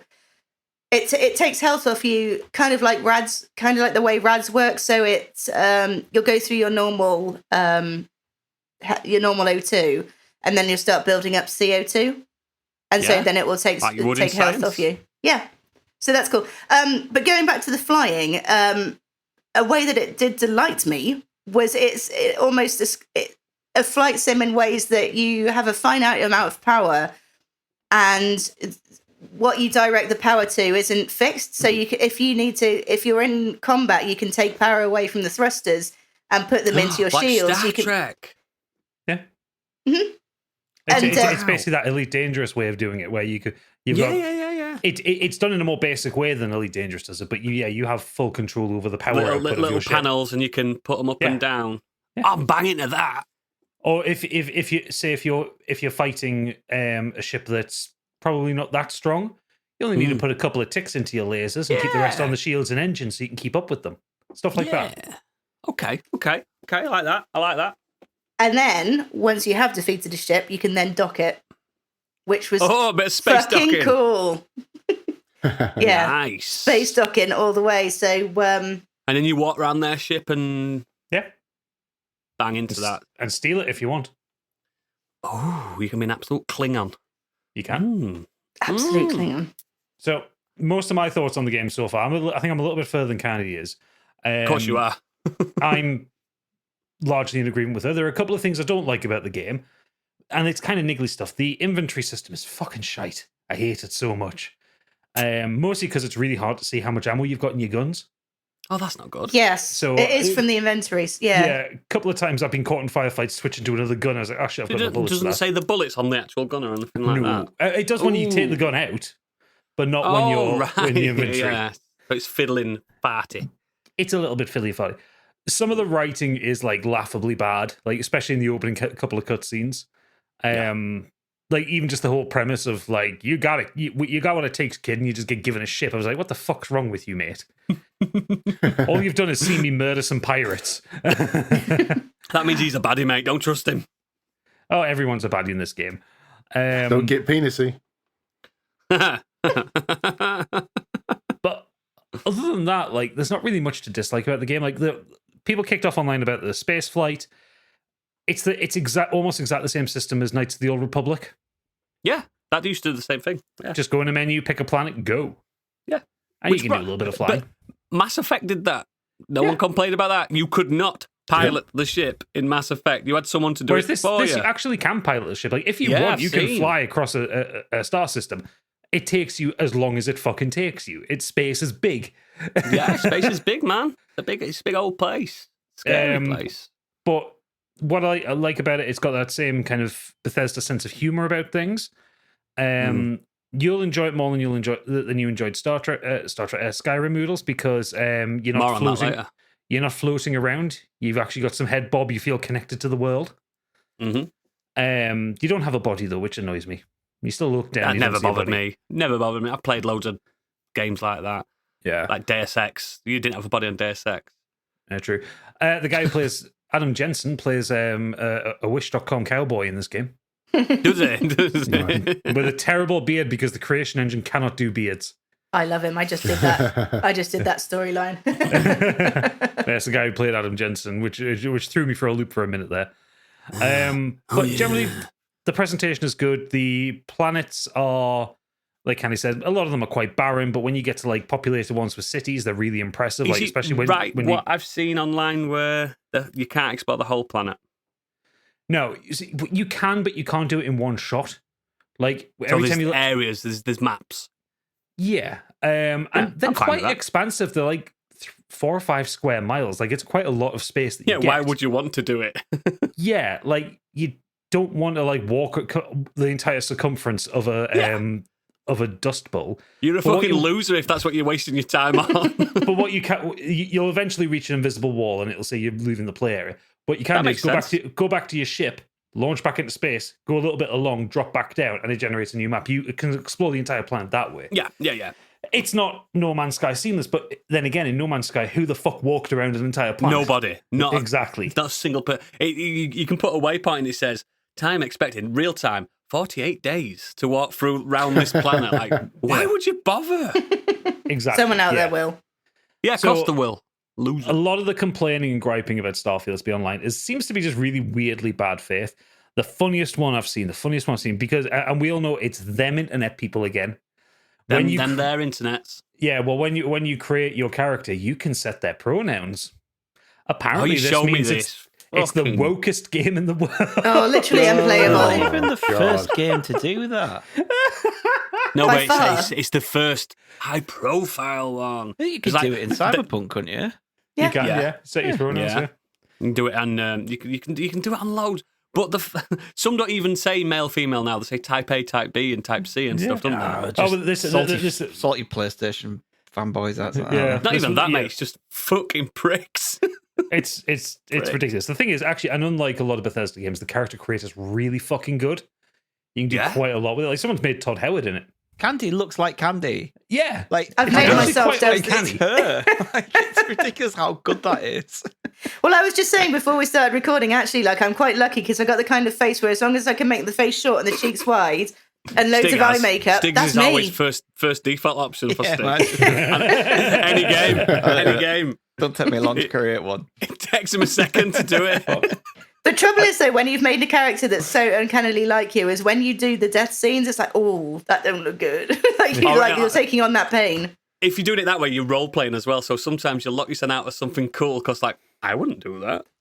And I always do that. The first playthrough, I always play as myself. Like, what would I do? And I've noticed, this was bad as well because I've had to notch up a few of those like aging graphics on the character creator. That was definitely up a few notches since Fallout 4. Like, I had to. That humbled me real quick. You're in a different age bracket now, pal. Oh, I really am. Yeah, 35 plus. Welcome to my world. I think the long and short of this game is, if you enjoy Bethesda games, it's perfect. 100%. I like that. It's not game of the year for me. It's not good. There's no way in hell it outruns Baldur's Gate. It just won't. But it's nice. It's nice to exist. It is a really good light touch RPG because the Bethesda game, like the RPG elements themselves are kind of light touch. It's more of just a build your own character game. Yeah, they said it was going to be a deeper RPG as well, and not that I've noticed more than Fallout. No, it's pretty much Fallout. What I like actually that they've brought back from previous Fallouts rather than the Fallout 4 method, you actually get to see the dialogue you're going to say to a character. Yeah, it's not just the 4 options with like a word, which is basically 3 yeses and a no. Yeah.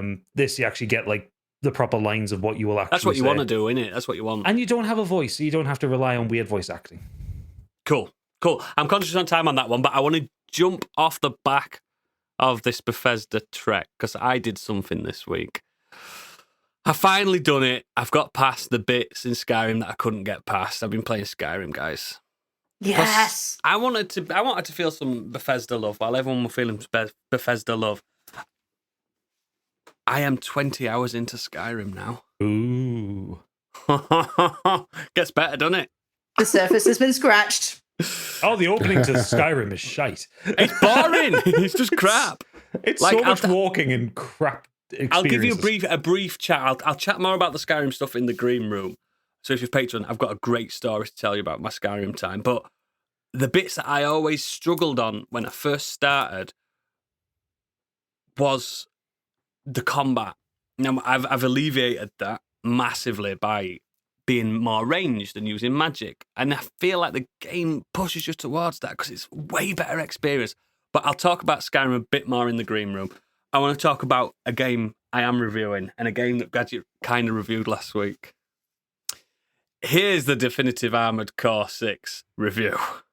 Course. Gadget, what a prince. A prince amongst men sent this to me. The fastest, fastest class possible. Mm-hmm. I mean, before it came out of his hand, it were in my hand. That's how fast it was. He teleported it to me. I've beat it. Fucking hell, man, you had a day. I haven't stopped playing it, though. I'm still beating it. Like what you said last week, I get why you don't like this game that much. Yeah. Because you wanted the FromSoft vast world, vast exploration, wonder. Yeah. It ain't no wonder in this. No, at all.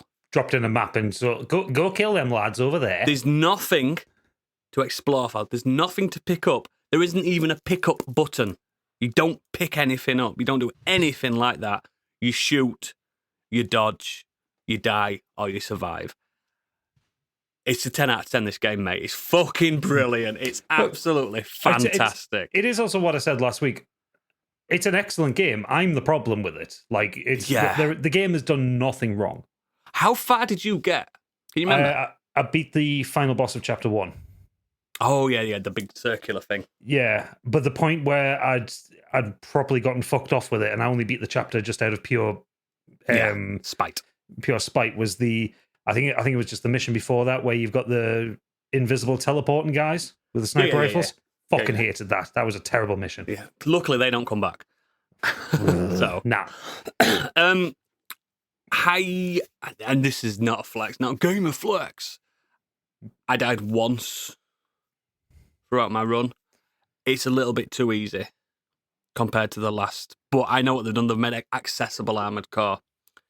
The control scheme is more Dark Soulsian, isn't it? Yeah. You control your mech like you control your character in Dark Souls and Elden Ring. At first, it was very jarring for me, that because the turning circles are quite long. You always get attacked from behind, which on the last time call you had a quick turn. Turns out you can unlock quick turn. I didn't realise that until near the end. And but after, and I think it is about after Chapter 1, which is about 3-4 hours in, isn't it? Yeah. It just clicks and you go, wow. And then the story, there's twists and turns I didn't expect, because the story is that you are just a mercenary that drops in and happens to find the legendary Raven unit, and you become Raven, which is a legendary thing, if you don't know the lore.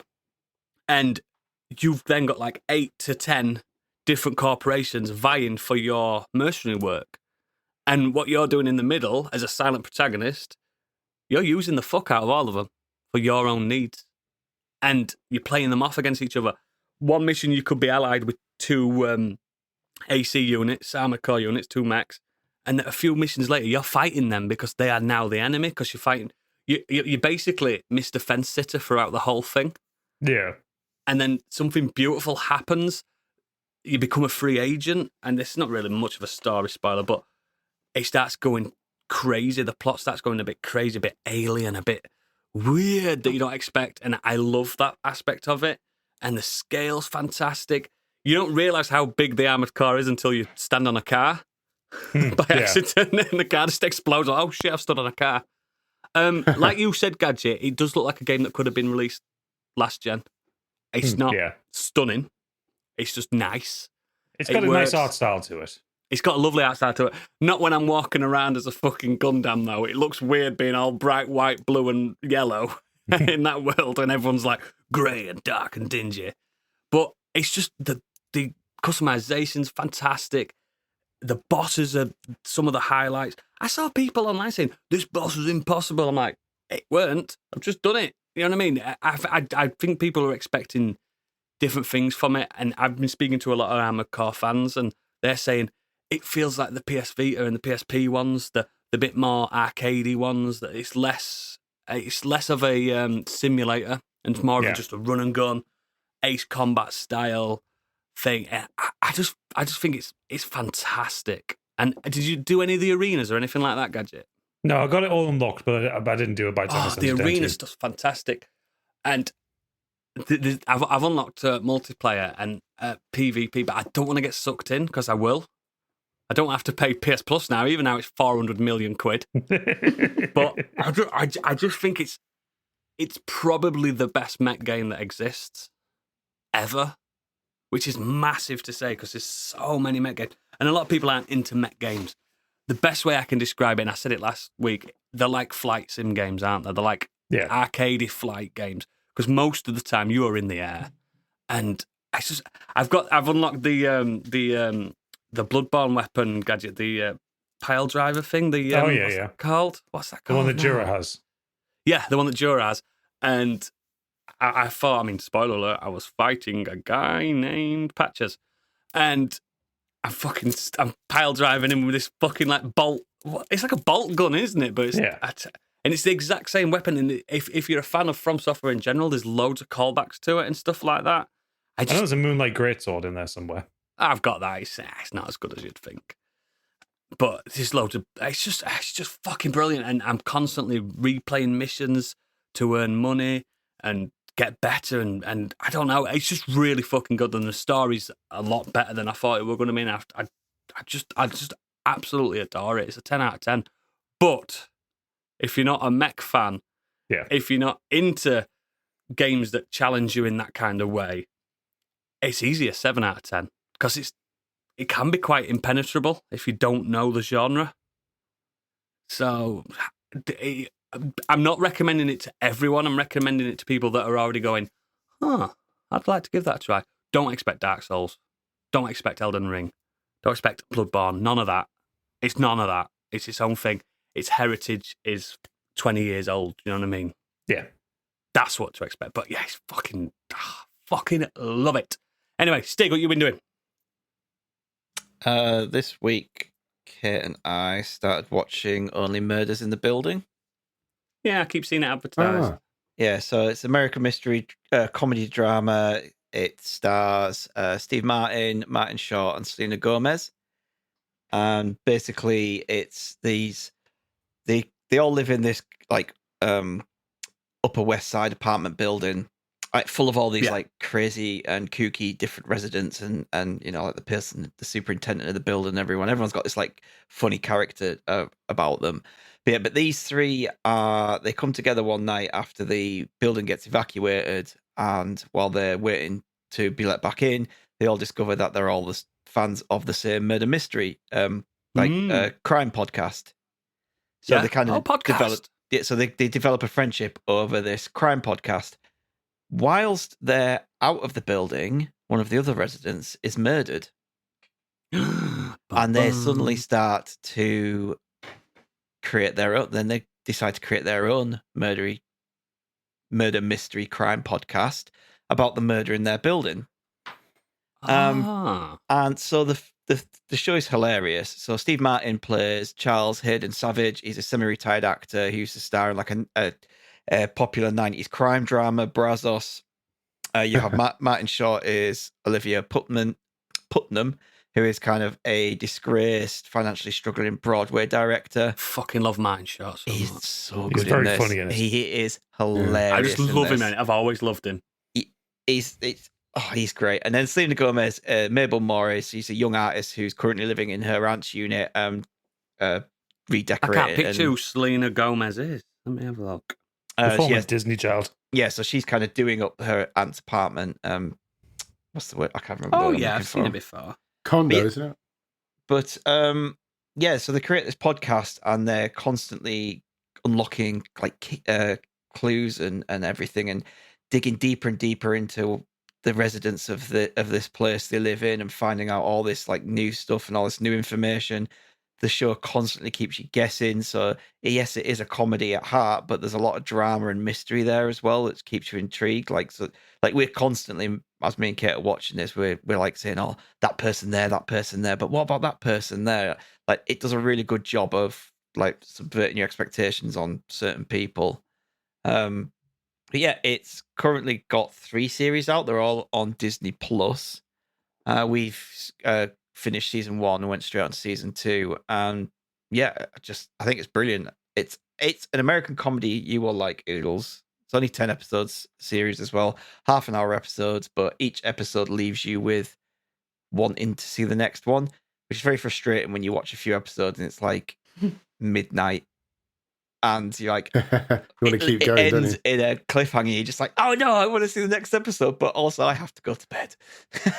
Yeah, we're about halfway through good season sign, 1, but we're quite enjoying it. Yeah. Oh, good. Yeah, I really like it. I think Martin Short is probably the funniest character out of the 3.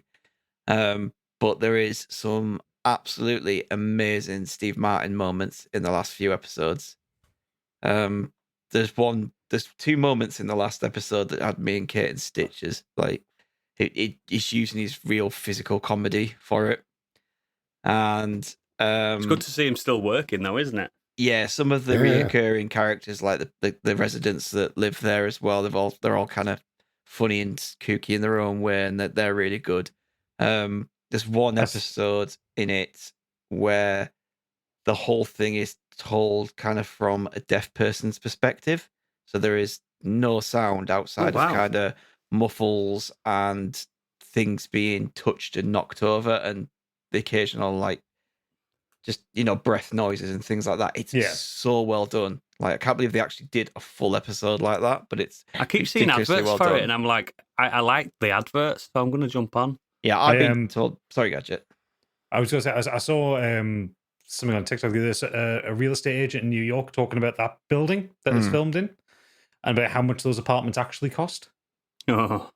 I dread to think how much they Couple cost. of million each. So they had the 3-bedroom unit, which is what Martin Short's character has. The closest one she could find to that in that building, $5.8 million. Wow. I saw that. I saw the apartment. similar thing about the apartment that the Friends people living in Friends, and that'd be worth a couple of million. Oh yeah, They would now. Yeah. But yeah, it's really good. It's one of those ones where you just keep hearing people say, "Oh, you should watch that. You should watch that." So we needed something new to watch. I'm gonna start one tonight. The half-an-hour episodes, and I know how Disney you Plus, like innit? it. Half-an-hour episode. yeah, it's on Disney Plus. Yeah, Yeah, Disney Plus. Really, really, really good. Lovely, lovely, lovely. Cool. Biggie. Well, Candy doing anything. watched one and reviewed it, and Stiggy mentioned the other, so I've watched back to back The Possessor and Infinity Pool. Yeah, they were interesting movies, without a doubt. Possessor is the one that Stiggy mentioned, the 2020 science fiction psychological horror. And Yep. Infinity Pool was one that Candy reviewed the other week, and both written and directed by Brandon Cronenberg. Yes, he of David Cronenberg fame. The Possessor stars. That's an acronym. Huh? The spawn of And that is how genetics work. Testicles fame. It stars Andrea Riseborough and Christopher Abbott and Rosa Sunderland, Tuppence Middleton, Sean Bean, and Jennifer Jason Leigh in supporting roles. Busted. Riseborough portrays an assassin who performs her assignments through possessing the bodies of other individuals, but finds herself fighting to control the body of her current host. Abbott is the main plot for that. And yeah, it's a brutal movie. Damn, the opening is just insanely brutal. And it just gets messed up from there. And like Candy says, it's very similar with certain scenes. There's a scene in this movie where the control of what Andrew's trying to do with the character of Christopher, and they're sort of coming apart. And you get this really weird transformation as they're sort of losing control with each other. And it's just dark and insanely weird. And it's definitely got that sort of dreamlike feel to the whole movie. Very interesting films from Brandon. I can see he's got a lot of good stuff coming his way, I imagine. But yeah, I thought both movies were really good, really interesting themes. The Assassin one's really cool, and Candy. It's nice to see that your fellow podcasting comrades are recommending good things. That's how you see it. Yeah, Proof's in the pudding. They're tough watches. They're not easy watches. No, gory and weird in both. they're not Sunday afternoon after your roast dinner watches, are they? No. No, that's what I say for Schindler's List. That's everyone's favourite Sunday afternoon watch. Yeah. But I Possessor is agree with Candy. You've got brutal. to be in the right mind frame to watch them, because they are deep and dark movies, but they're very, very good. And I'm looking forward to seeing what he does more. I wouldn't want to talk too much about the movies because you don't want to spoil anything in it. But No. yeah, really, really, really good. Mint. Gadget, do you have anything else other than Starfield, sir? Just a really quick one, just so you get a fifth thing to put on the artwork. Oh, yeah, forgot about that. Yeah. So this week I was listening to one of my favorite podcasts, Last Podcast on the Left. Yes. And their latest episode, as of this week, they have a really, really interesting interview with one of my other favorite podcasters, Dan Carlin from Hardcore History. Oh, I love Dan Carlin. And I always like it when the streams cross and you get like your favorite guy interviews your favorite guy kind of thing. But hang on. I hope Just Eat's turned up. Just drink. Yeah, I always like it when the streams cross and you get your favorite guy talking to your favorite guy. This is why I'd love to get Theo Von interviewing Biggie. Yes. I think that'd be the most ultimate podcast of all time. There was the one of the interesting things that I pulled out of it, and Dan Carlin just says it as a throwaway thing. He doesn't script his episodes. He does these It's off the cuff, innit? Yeah, these 7-hour long episodes of Hardcore History, and he records them in maybe like 5 takes, like in sections. Wow. Similar to this podcast. It's mental. Like, just the amount of detail that he puts in there, it's incredible. But it's worth listening to. One, listen to his process, and 2, also find out that Dan Carlin kind of invented the podcast, or was involved in the inventing of the podcast. Like, it wasn't a thing from Apple that everyone assumes it was. Oh, everyone says it's Ricky Gervais. No. Yeah. No, Dan Carlin was doing it first, and he was like on the ground floor of doing it. So, yeah, absolutely worth listening to, especially if you like either Hardcore History or Last Podcast on the Left. It's a really fascinating I do, interview. but it's something I don't listen to every week. That's my problem. I dip in. Dippy. Well, dip into this episode. It's only an hour long. Oh, well, I'll dip my toe in, see if the water's warm. Plus, Dan Carlin's just got a really lovely voice. I like listening to him. I love him. I think Very he's relaxing. brilliant. He's by all accounts, is a lovely bloke in real life anyway, isn't he? His voice has got that whiskey and 20 Marlboros sound to it. Yeah, definitely. Yeah. Middle America radio host kind of thing. Yeah, Appalachia. Yeah. Cool. Have we got any feedback this week? We have a couple of quick bits. Super Natty Cat has said, this week we watched Painkiller on Netflix, which follows the based on real events story of how OxyContin results in the deaths of hundreds of thousands of Americans who became addicted to this potent drug. It stars that guy from Ferris Bueller's Day Off and Godzilla. And Godzilla. That'd be Alan Matthew Broderick. Matthew Broderick. Matthew Broderick. The guy that killed someone. Yeah. Truth be told, it was grim. I mean, it's not going to be an uplifting film.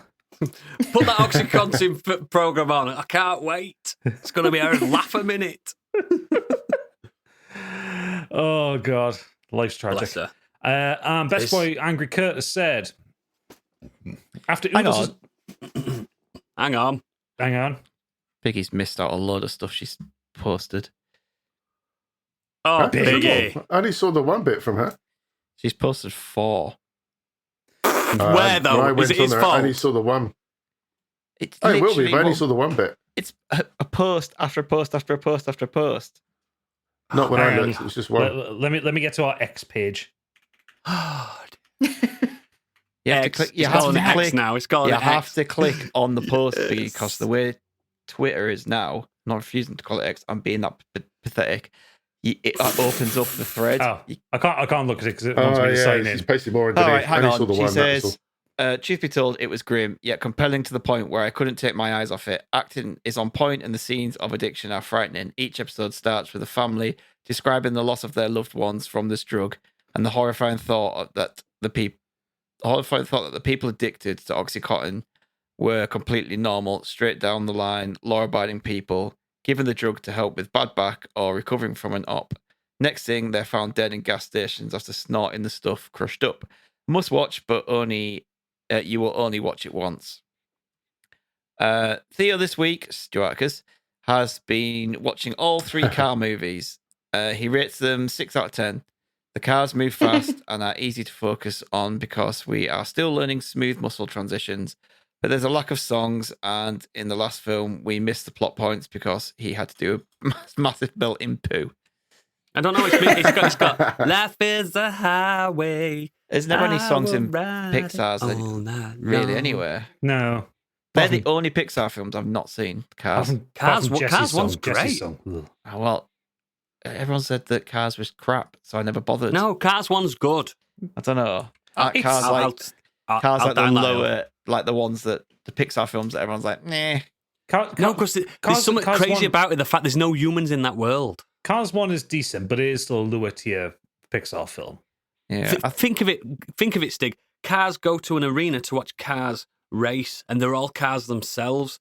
What a weird, like, dystopian. I know it's weird. future I'm it only is. the only thing I've seen from Cars is that little car just going, "Light me McQueen." It's like Yeah. literally. That's what it's good. I like Cars 1. Cars 2 and See, 3 my can kids get in never the wanted bin. to watch it, so I was like, if I have to watch it, I'm just going to have to sit here and watch it by myself. And I just, Yeah, You're not going to be that fucking weirdo, are you? I have too many other films. Mate, to I've watch. seen Planes as well. Oh, wow. That's not Pixar though. I've still seen it. Anyway, moving Sorry, on. Nat, that's my fault. But if you use the proper form, these things wouldn't happen. Unlike Kurt. He is right. I'm sorry, Nat, but Biggie's completely right. We have the forum there, not the forum, the form there, ready with as many numbers, characters as you want. Just start doing it. Like Kurt. So Angry Kurt has said... No, he hasn't said that. Is that what he said, the dirty get? Thought that was going to be a lot quieter Angry than it was. burpee Kurt. I always get told off when I That's do the that. first time I think you've done a massive burp on the podcast, Gadget. You're a pig, and you should be ashamed of yourself. And no one will ever hear it because I'm the editor. No, keep that in. No, That yeah. has to stay. Angry Curtis said, after Oodles' glowing review last week, I decided to pick up Blasphemous 2, and 4 hours in, it's been fantastic. It's just a really satisfying Metroidvania with platforming that feels great to play and combat that is good fun too, with the different enemy attack patterns, and I'm not getting lost either. The upgrades are cool. Yeah. However, if I had any complaints, it's this. I'm really sorry, but I just don't like the whole Souls-like mechanics in this game, and the likes of Hollow Knight where you lose some of your magic meter or whatever it's called when you die, and the only way to refill it back to maximum capacity is to go to pray at the woman behind a veil. When I die in these games, I just want to start at full strength, ready to go again. I know people won't agree, but it's just how I feel about the mechanic. I just find it annoying. Thankfully, it's not enough to put me off in this game, whereas it was in Hollow Knight, largely because I found that game harder than this.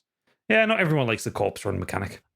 I agree with him. In Blasphemous, especially, it is wholly unnecessary. You don't lose any souls, anything like that. Your magic just gets halved. And it's a game where you rely on it, and you have to go back to this deacon, and he absolves you of your sins. A guilt, should I say, sorry. And it's just unnecessary. In Hollow Knight, it was the risk-reward. It made sense in that game. In Dark Souls, it's even more risk-reward. It's checkpointing, isn't it? And I do this before I get to the next bonfire. In this, I think it's just a tick on a box for them. Yeah, It wouldn't make the game any lesser to not have it. At least in Hollow Knight, they put in like an alternative mechanic where if you couldn't get back to where your ghost was, you could go and pay a rancid egg to EG. Yeah, exactly. I'm kind of with Kurt on this. These Metroidvanias can lose that Souls aspect now. It's unnecessary. Yeah. It's just an unnecessary thing. He finishes off saying, I'm also not a fan of the writing, which means I'm not really paying attention to the story or lore, which I'm sure is great, but when things are written in an almost Shakespearean way, it just goes over my head and I disengage with it. Nah, it's shit, mate. Story's shit. You're not really there for the story of a Metroidvania, are you?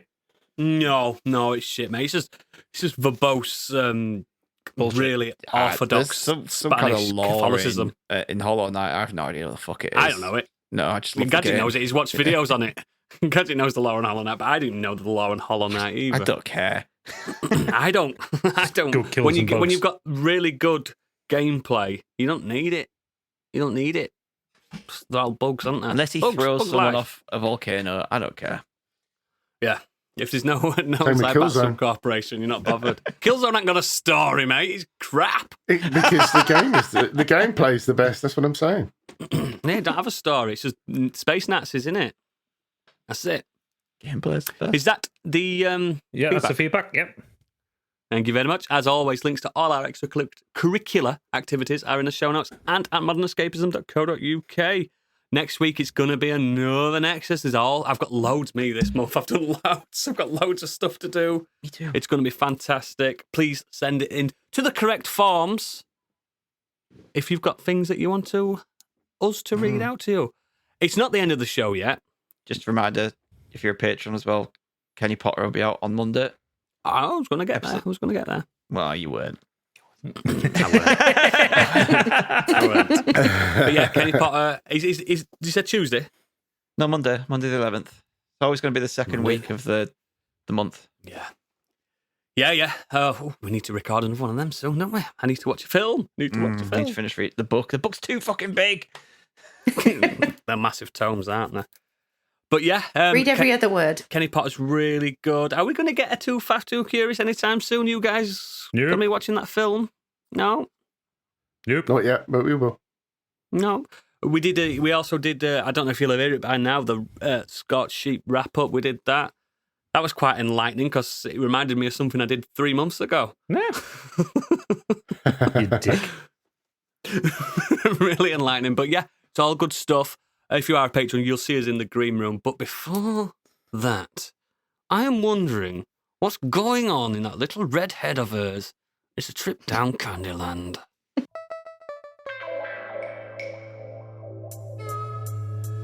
And now, what's up in Candyland?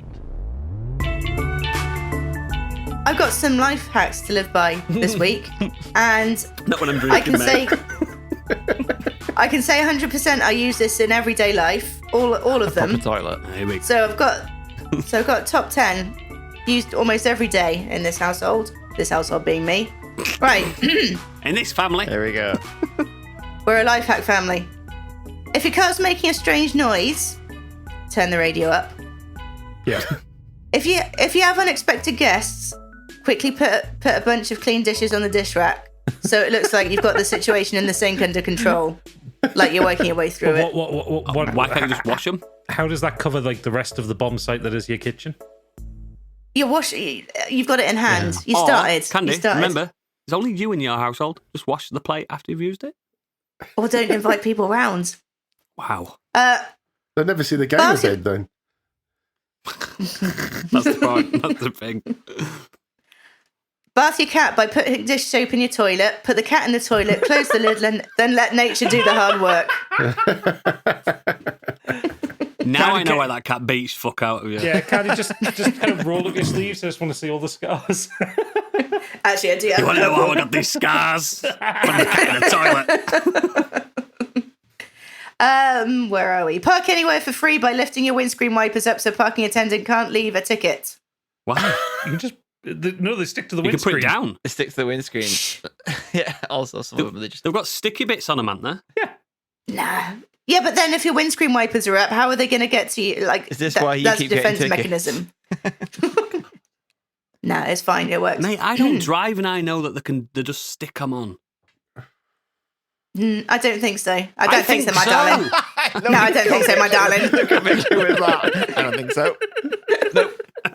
I'd love to see a traffic warden go up to your car and go, well, I can't put a sticker on here. I don't know what to do. These Windscreen wipers It's are the up. I can't universal even get to law. the windscreen. It's like the thing that it Can't just even get to the confuses them. windscreen. You know, like smoke. And she's with there going, bees. I don't think so, It's just darling. like, I don't think so, darling. I don't think so, my love. All right, next one. Shout, this belongs in a museum before shoplifting, the Indiana Jones way. like a Pringles tube. Other crisps are available. Yeah. Sure. Right. Tired of paying tax? Just don't. What? When you go to prison, you don't have any bills to pay in prison either. You have to pay them when you get out, though. Yeah, but you might never come out. You might die in there. Also, You might get shanked. Hey, it's Also, free, for- free for- house, isn't it? for most of us on pay-as-you-earn tax, we don't have the choice. Yeah. Oh, I'd go freelance, and you can just say what you want. Yeah. Someone does my taxes for me every month. Can someone send the tax man around to candy sales just to check? Yeah, on it? please. Don't do that. I hope you're declaring your wildly successful YouTube channel as well. Of course I am. Mm-hmm. Yes, of I'm course not talking I am. HMRC, But no, if I'm the- talking the old school inland revenue as well. Get them down. Get them down. And while we're here, we need to talk about these parking tickets you haven't paid either. Oh shit! I'm going down for. I'm going to the slammer. I'm going to the slammer for a long time. Want to avoid talking to somebody you recognise in Asda? Tell the security guard that they're shoplifting. No, what if they shout, "This belongs in a museum"? Well, they'll be off, won't they? It don't matter. That they'll shout, "This belongs in a museum," and off But they they're fuck, holding so- you. This belongs in a museum. Oh shit! They'd be right. Have you bought something expensive for your house and you don't want anyone to see it on rubbish day, and then so you don't get burgled? Just put it outside your neighbour's house. I assume you're talking about the box there. Yeah, the box. Okay, not the actual thing. thing, yeah. Not the thing. Not the thing. The box. Yeah, I missed out some words Don't you there. live in a block of flats? Number two. If you well-known fact, if you eat while standing up, the calories don't count. You're on the move. Yeah, I've heard this before. Yeah. And number one, miss working from home. Recreate that environment in the office by showing up naked, like I am now, from the Yeah. waist down. Cheers, guys. Cheers. Get it watched on And that's- YouTube. And that's Candyland. The worst part is all 10 of those things I can see you doing. Yeah, I absolutely. She's not got I told she's not got a list from the internet. These are her mind. These Yeah. are all from Yeah. her. I got no knickers on right now. Same. Oh, but you're sitting in a leather chair, though. It's just going to be all squelchy. She likes to squelch. Yeah. She likes to make whistling noises in the chair. Like the ass mark. Anyway, if you are a patron, see you in a few seconds. But if you're not, this is the end of the show. We will end it on that as well. That's what we like. We'll see you next week. Bye. Bye.